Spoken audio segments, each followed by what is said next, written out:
5 drunk bikers circled a young black college student at a remote gas station, hurling slurs and threats. What they didn't know was that he'd trained for moments just like this. The sun was hanging low over Yuma, Arizona, pouring heavy heat across the asphalt like syrup. It was late afternoon, but the temperature still clung to triple digits. Elijah McCall could feel it pulsing through the steering wheel of his 2010 Honda Accord as he pulled off the highway. His tank was almost empty, and he'd been nursing the last quarter-gallon for miles. The next gas station sign might as well have been a lifeline. He turned into a worn-down Shell station, sitting alone off the I-8. No other businesses nearby. Just that crooked sign, a single island with 4 pumps, and a small convenience store with a flickering "open" sign. The place looked like it hadn't been updated since the early 90s. But it was open, and that was all Elijah needed. He parked by pump number 2, cut the engine, and stepped out. Sweat stuck to the back of his neck the moment he stood up. His boots hit the pavement with a dull thud. Still in his Marine-issued training gear, black compression tee, khaki shorts, and a worn-out cap turned backward, he reached for his wallet, swiped his card, and started filling the tank. There was nothing particularly special about Elijah, not at first glance. A lean 6'1", steady brown eyes, quiet presence. But those who paid attention could see the way he moved, controlled, aware. The way he scanned a space without being obvious. His instructors used to say, "You carry the quiet that makes noise when it matters." As the gas flowed, he looked toward the glass storefront. The inside was mostly empty. A woman in her 50s behind the counter, probably the owner. She gave a quick glance, then went back to scrolling on her phone. A young white guy with earbuds stood by the fridge, holding a Gatorade, too focused on his screen to notice anything else. Elijah wasn't thinking about them. He was just tired. He'd been up since 0500, did his reserve drills that morning, then spent the last 3 hours driving back to Tempe.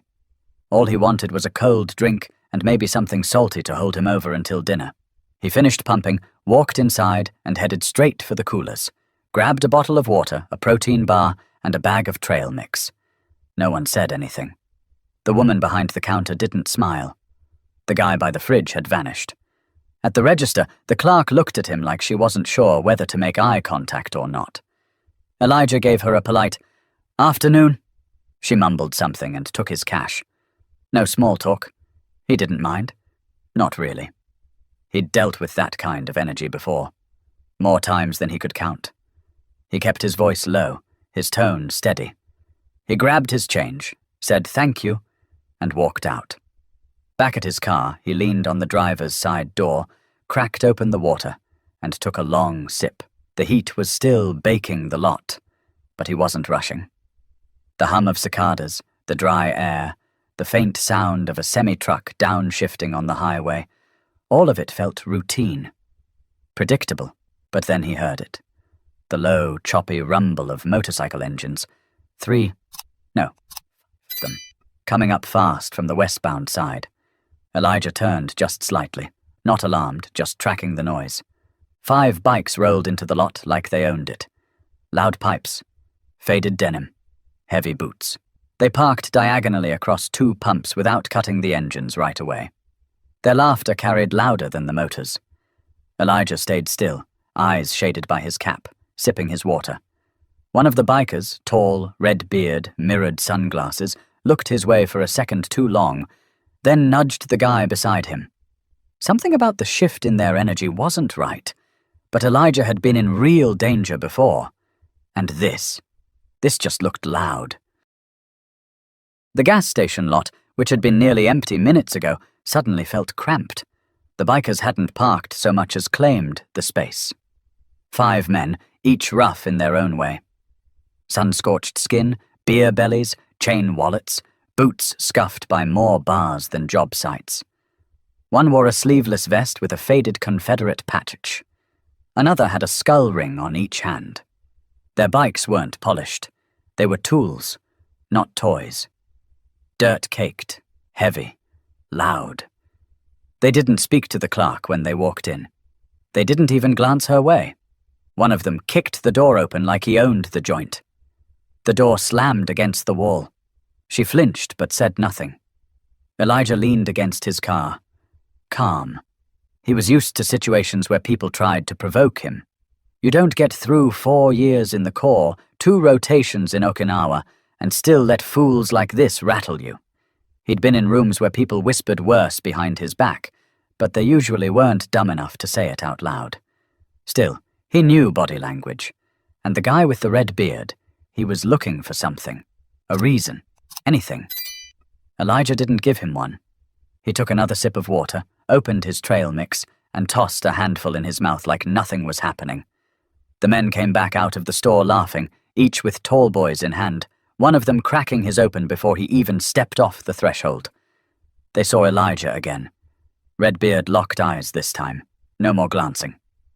"You lost or what?" he called out, loud enough for everyone to hear. Elijah didn't answer. He looked toward the highway, like he was calculating how long it would take to get back on the road. Probably about 30 seconds.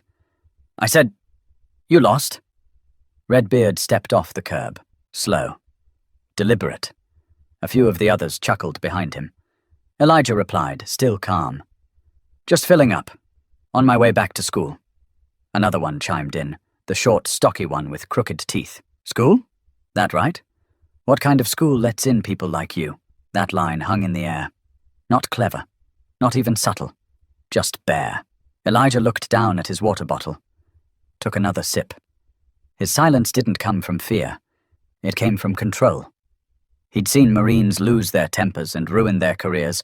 He wasn't about to join them, but the bikers mistook it for weakness. Redbeard laughed. "What, cat got your tongue? You one of them quiet types. That it?" Elijah finally looked up. "Just trying to get back to Tempe." Redbeard squinted. "Tempe, huh? Bet you're one of those campus boys, huh? Whole world's just opening up for you." The others started walking toward Elijah now. Not fast, not charging, but close enough to make a statement. A couple in a pickup truck across the lot watched from their front seat. Windows rolled up. Frozen. The clerk inside stopped pretending to work and just stared. No one moved. No one said a word. The fifth biker, youngest of the bunch, maybe early 30s, hung back. Didn't look as comfortable as the others.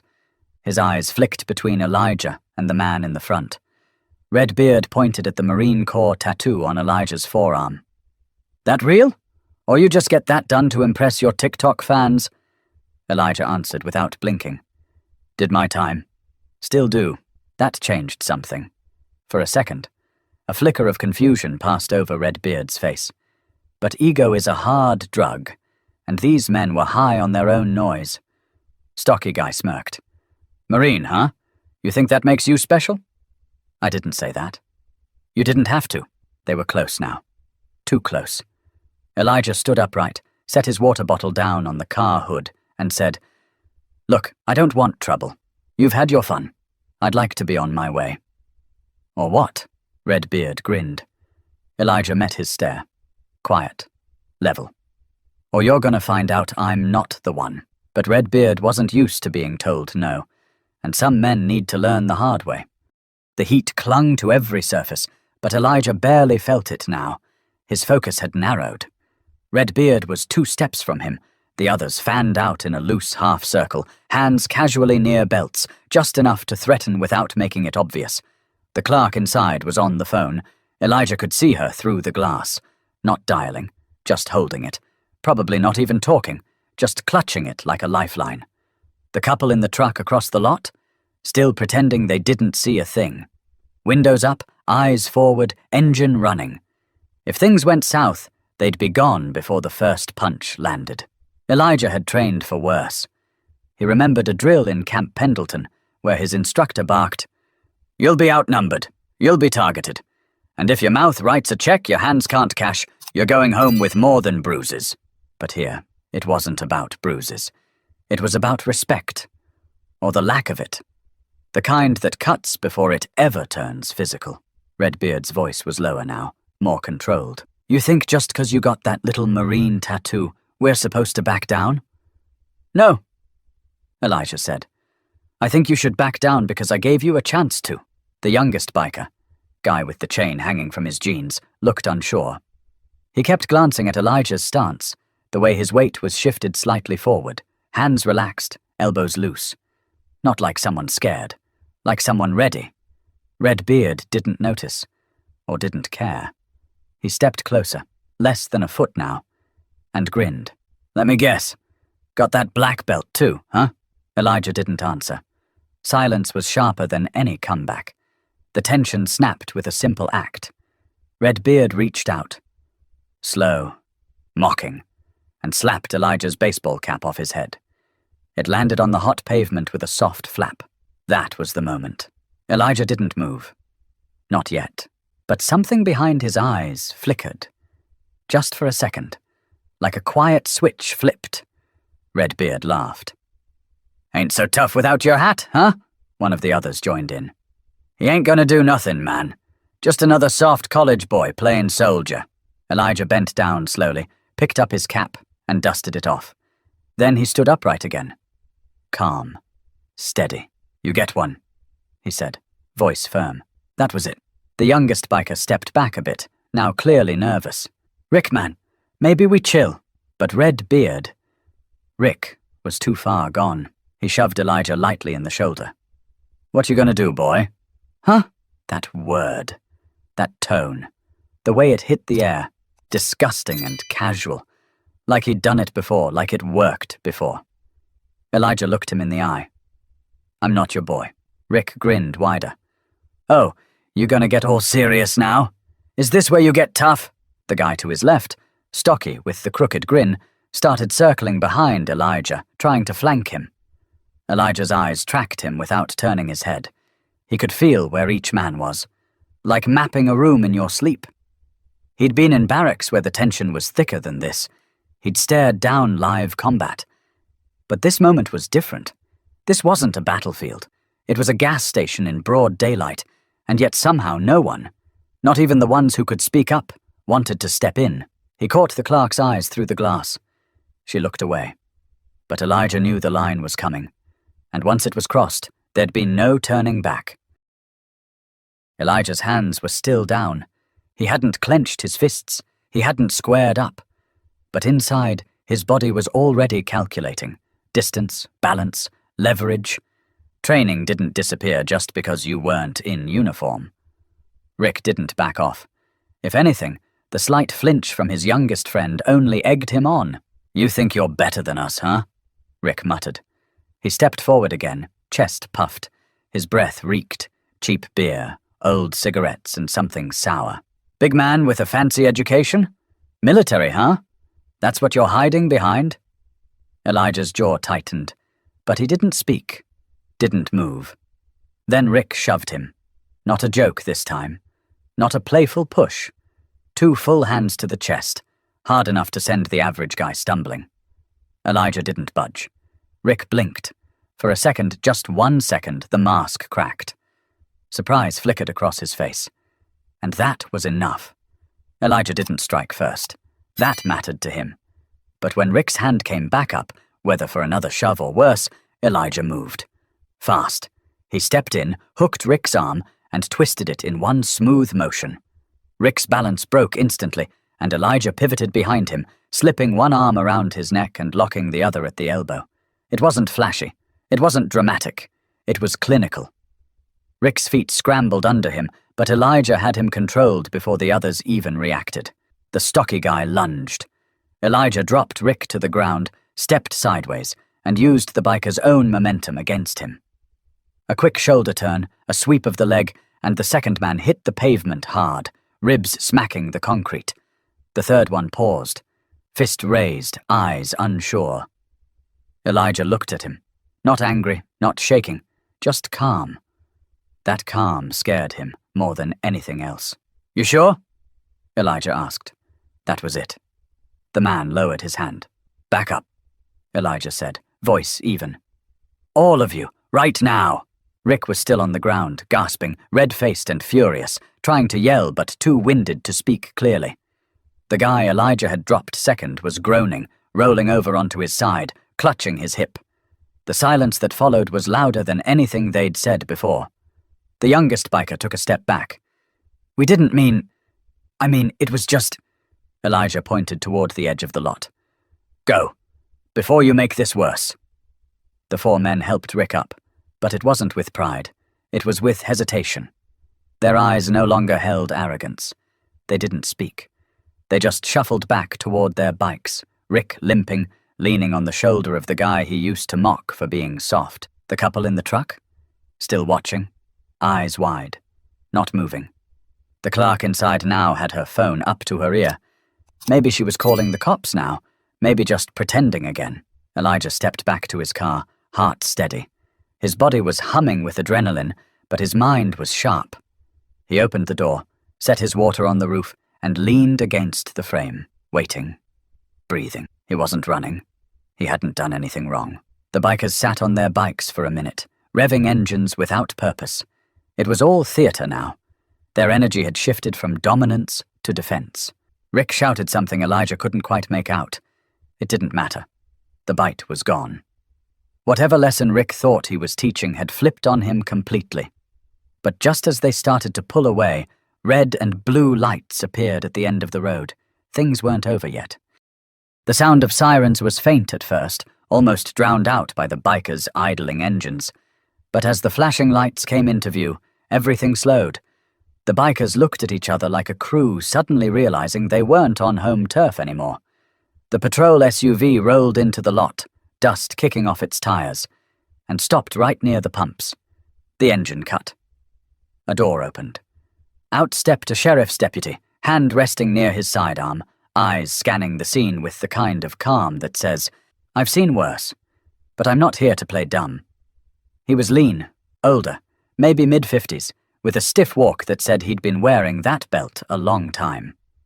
He looked first at Elijah, standing beside his car, arms crossed, then at the bikers, two still on their bikes, one sitting on the curb holding his ribs, Rick trying to stay upright, and the youngest standing awkwardly behind them. "Everybody freeze right where you are," the deputy said firmly, voice cutting through the still heat. Nobody moved. The clerk inside the store stepped out timidly. "I called. I wasn't sure if I should, but—" "Good thing you did," the deputy replied. "Ma'am, stay back for now." Rick, still limping, suddenly found his voice. "He attacked us! We were just minding our business and this guy jumped us!" The deputy didn't respond right away. He looked at Elijah again, this time longer. Then he turned back to Rick. "All 5 of you were minding your business, sir, and 2 of you ended up on the ground. He ambushed us, man!" Another biker added. "Just snapped!" "I have security cameras," the clerk said quickly. "Outside and inside. They saw everything." Rick's face twitched. He didn't like that. Elijah stepped forward. Calm, not aggressive. "They followed me out, surrounded me, shoved me. I warned them. Twice. Then he put his hands on me." "You injured?" the deputy asked. "No, I was defending myself." The clerk nodded. He didn't start it. Didn't even raise his voice. The couple in the pickup truck finally stirred. The man got out, hesitant but clear. "We saw it too. He stayed calm the whole time. Those guys were pushing him, calling him stuff I wouldn't repeat. He warned them. Then they went too far." The deputy sighed, motioned toward the guy holding his ribs. "You need medical attention?" The man shook his head stubbornly, though his wince betrayed the truth. Elijah watched the whole thing with an emotional distance, like it wasn't happening to him. He'd been in moments like this before, where truth didn't always matter if the wrong person told it. But here, for once, the truth had witnesses. The deputy walked over to Elijah. "What's your name?" "Elijah McCall." The deputy paused, then tilted his head slightly. "You the same McCall who served with Anthony Vasquez out in Okinawa?" Elijah blinked. "Yeah, I was in his unit." "That's my cousin." The deputy cracked the first sign of a smile. "He told me stories about you, said you made him look lazy." Elijah gave the faintest grin. The deputy turned serious again. "You did good. You stayed in control. That ain't easy." Rick muttered something under his breath. The deputy shot him a glare. "I ought to take all of you in for public intoxication, harassment, maybe even assault. You got lucky you picked the wrong one." Rick started to protest, but his youngest friend touched his arm. "Rick, let's just go. The deputy waved them off. "Get on your bikes and leave. If I see you again today, I won't be this generous." The bikers didn't argue. They helped Rick toward his Harley. He swore under his breath, but even that didn't carry the venom it had before. They rode out of that gas station slower than they came in. But as the dust settled and the sirens faded, the people who watched it all had to reckon with what they didn't do when it mattered. The sheriff's SUV was still parked at an angle by the pumps as another deputy vehicle pulled in, this one driven by a woman in her late 30s. Uniform sharp, eyes sharper. She stepped out quickly, taking stock of the situation in 2 glances. The older deputy nodded at her. "We're good now. Got the story. Cameras'll back it." She looked at Elijah for a moment. "You McCall?" "Yeah." She walked over, measured. "You all right?" "I'm good." "I'm Deputy Lena Graves," she said, extending a hand. "I just saw your name come through dispatch. Recognized it." Elijah looked at her, confused. "From where?" "My brother, Luke Graves. He trained with you at Pendleton 3 years ago. You sparred with him during combatives.